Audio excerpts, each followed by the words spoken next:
morning, I'm Deanna with Shy Wolf Sanctuary, and this is Dancer. Dancer is one of our main ambassadors, so you may see her a lot on video and also on photos. But we're here to talk about wolf dogs and what kind of a pet they can be. The problem with getting a wolf dog as a baby, a little ball of fur, you don't know what that animal's going to want to be when it grows up. It's on a continuum from the doggy behavior that's been bred over tens of thousands of years to create the breed standards, to the wolf behavior, which is a wild, independent thinking animal that is able to survive on its own, create its own habitat, hunt for its own food. And so somewhere in that continuum is the wolf dog, and it may want to sleep in your bed, or it may want to chew your bed to pieces.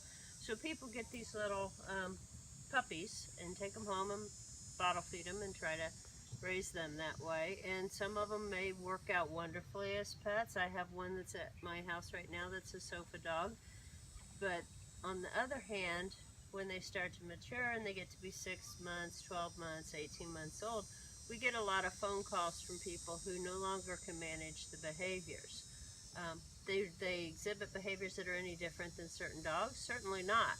However, they can be more intense and athletic in those behaviors, and not everyone's willing to put in the necessary Fort Knox anti-dig or anti-climb if the animal shows a tendency to want to do that.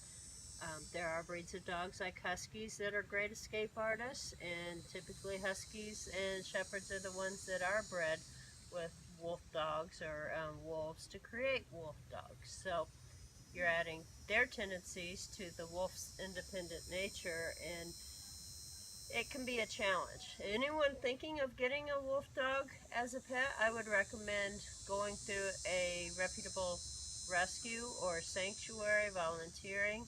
Make sure that you know what kind of containment is needed.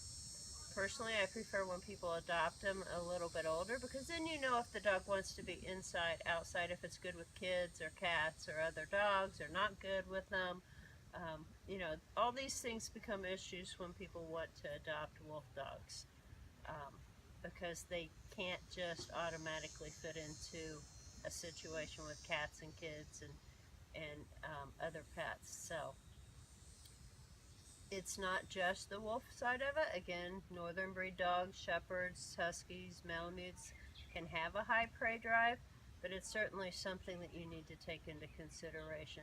No matter what animal you're getting, whether it's a domestic pet or an exotic pet, we encourage you to do your research, reach out, find someone who has those animals, learn about them, learn the type of containment and needs that they have, and then you can go and get one once you're fully prepared to be the responsible pet owner or companion to that type of animal. And I'll tell you, I've got 2 dingoes at home, and even dingoes are in rescue. So I'm sure there's a rescue out there if there's an animal that you want to get. We encourage you to search there first, or check for responsible breeders, and we will probably post a little bit more about what it takes to be a responsible breeder or responsible rescuer later. Thank you for tuning in to us today, and have a great day.